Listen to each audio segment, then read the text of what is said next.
Welcome everyone.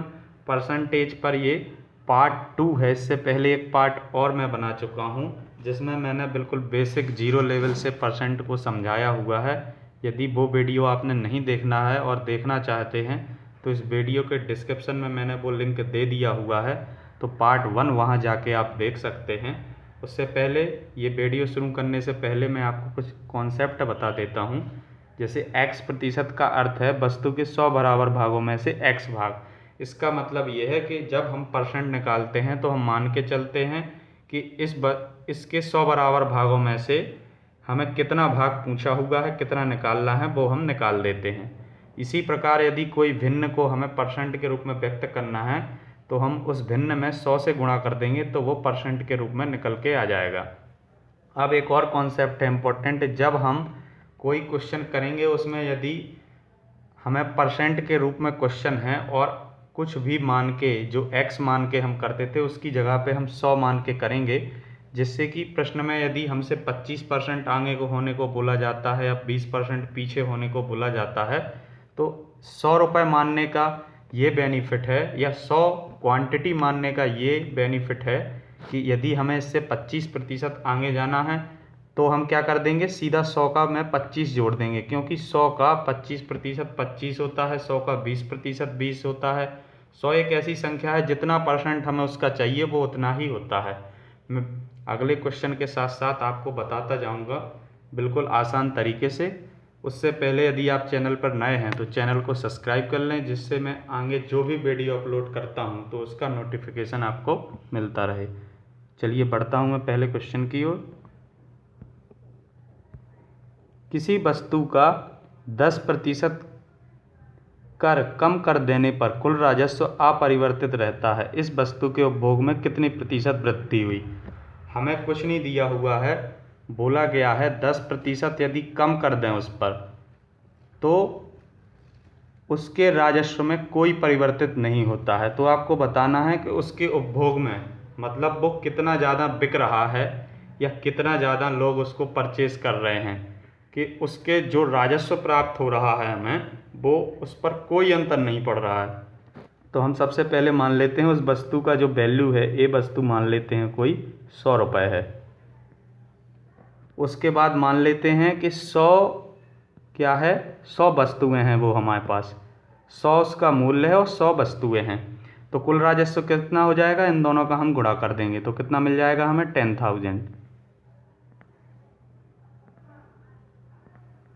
कितना मिल गया हमें, 10,000। अब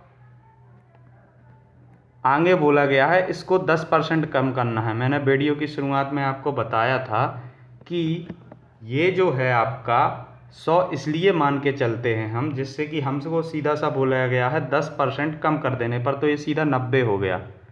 अब बोला गया है हमसे कि उपभोग में कितने प्रतिशत की वृद्धि की जाए, मतलब ये जो 100 यूनिट थी हमारे पास इसमें कितना बढ़ाया जाए कि राजस्व ये जो 10,000 है इस पर कोई फर्क ना पड़े। तो आप क्या करेंगे, अब इसको x मान लेंगे। जो वस्तुएं हैं अब वो हमें पता नहीं है कितनी बढ़ाना है तो उसको x मान लिया हमने, और बराबर में कितना हो गया, 10,000।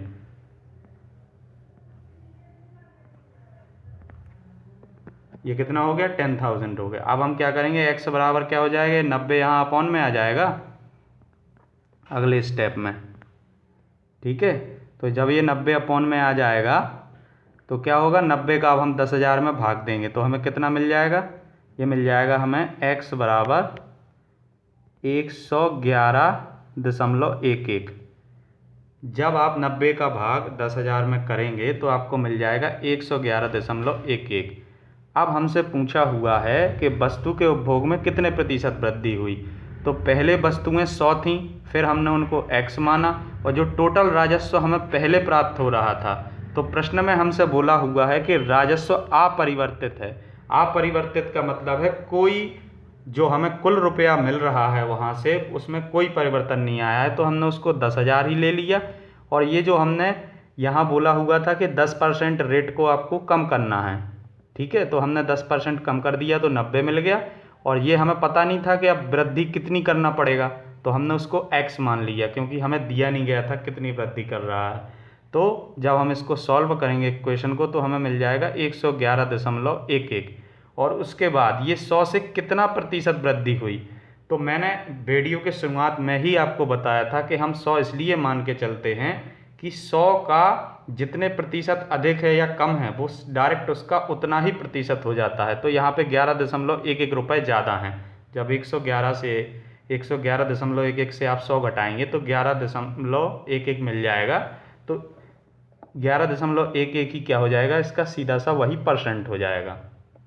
चलिए बढ़ते हैं अगले क्वेश्चन की ओर।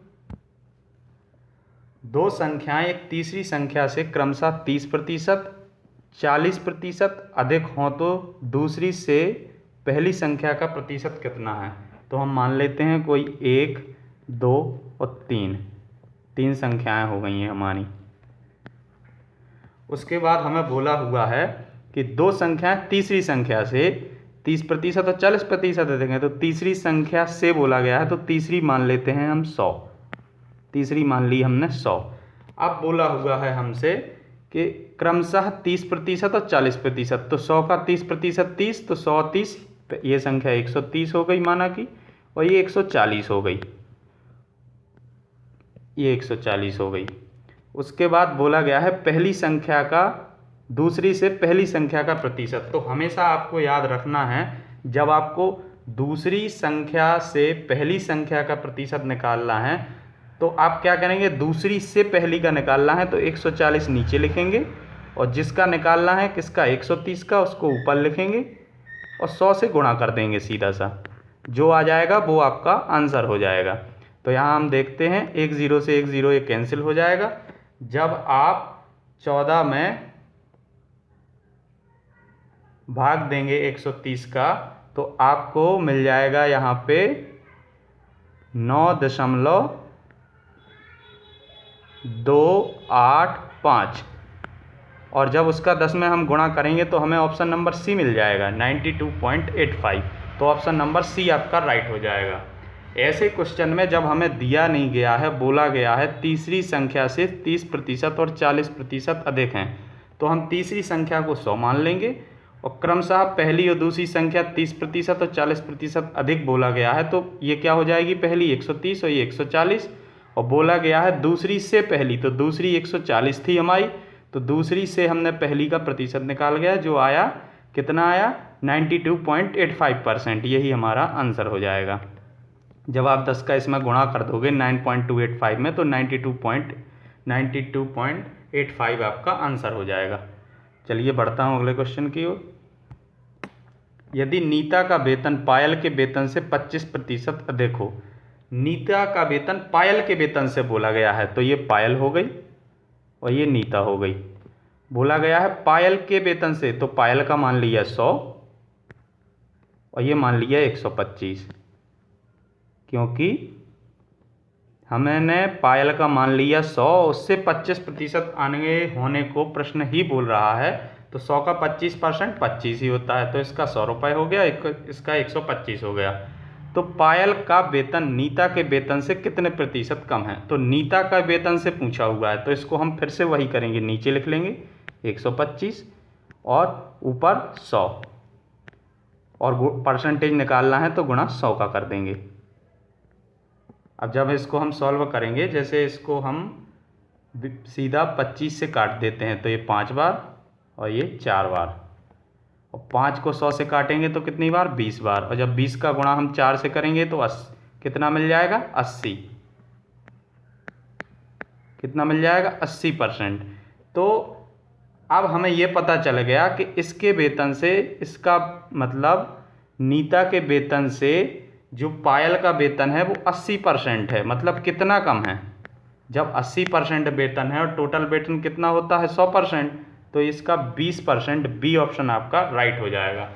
उसका यदि हम 100 मान के इसका वेतन जो है वो 100% होगा, तो इसका वेतन कितना है 80%, तो कितना कम है 20% कम है। तो यही आपका इसका आंसर हो जाएगा। बढ़ते हैं अगले क्वेश्चन की ओर। 20% तथा 5% के दो क्रमवार बट्टे किस एकमात्र बट्टे के समतुल्य हैं। ऐसा क्वेश्चन जब आपको दिया जाता है तो आपको सबसे पहले ये पता होना चाहिए, क्रमवार बट्टे का मतलब होता है पहले एक बट्टा दिया जाएगा, उसके बाद दूसरा बट्टा दिया जाएगा।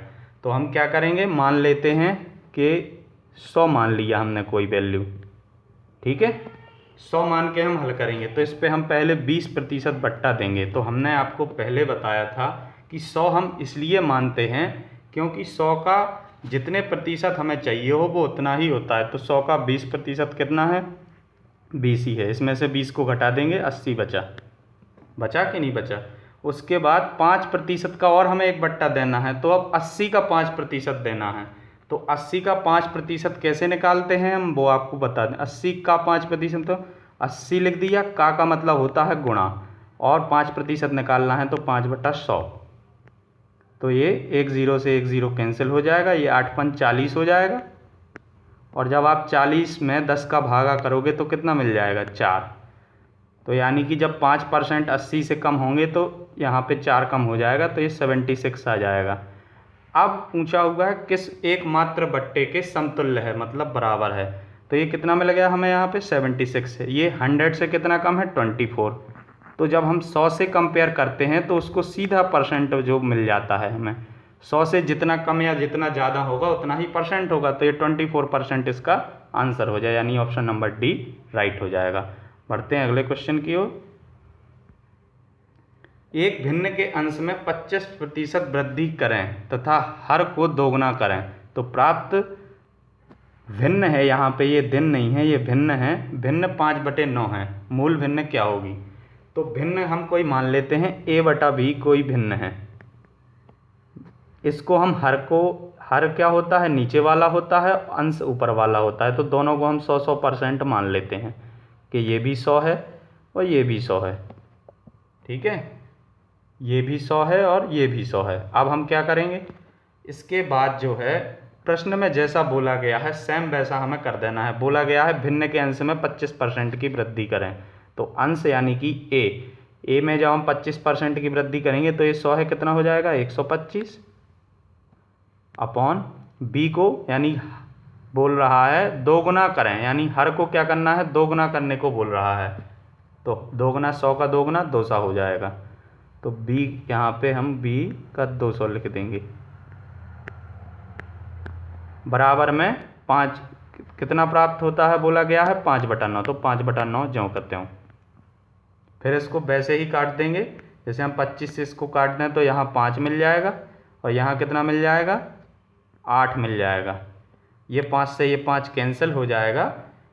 तो अब ये 8 यहाँ सामने चला जाएगा तो a/b बराबर कितना हो जाएगा हमारा, ये हो जाएगा 8/9, यानी कि ऑप्शन नंबर सी आपका राइट हो जाएगा। भिन्न हमसे पूछा गया था कि 25% की वृद्धि करना है अंश में और हर में करना है दोगुना। तो हमने मान लिया ये भी 100 है और ये भी 100 है। जितना बढ़ाने को यहाँ बोला 25% बढ़ा दिया, यहाँ दोगुना करने को बोला दोगुना कर दिया, और प्राप्त होता है बोला था 5/9 तो बुक कर दिया। जब इसको मैंने हल किया तो कितना मिल गया, ये 8/9। तो ऑप्शन नंबर सी आपका राइट हो जाएगा। चलिए देखते हैं अगला क्वेश्चन। फलों के मूल्य में 30% कमी करने पर उनकी बिक्री 40% अधिक हो जाती है, इससे विक्रय क्रय मूल्य पर क्या प्रभाव पड़ेगा। ये सारे क्वेश्चन जो मैंने कराए हैं अभी तक सेम उसी मेथड पे ये भी क्वेश्चन है, उसी तरीके से करना है। तो यदि आपको क्वेश्चन समझ में आए हैं तो इस क्वेश्चन को हल करें और इसका आंसर कमेंट बॉक्स में बताएं। यदि ये क्वेश्चन आपसे नहीं बनता है तो भी कमेंट बॉक्स में बताएं, मैं नेक्स्ट वीडियो में जो है इस क्वेश्चन को ऐड कर लूँगा, उसमें बता दूँगा। ये होमवर्क का क्वेश्चन है आपके लिए। और यदि आपने अभी तक चैनल को सब्सक्राइब नहीं किया है तो सब्सक्राइब कर लें। Thanks for watching.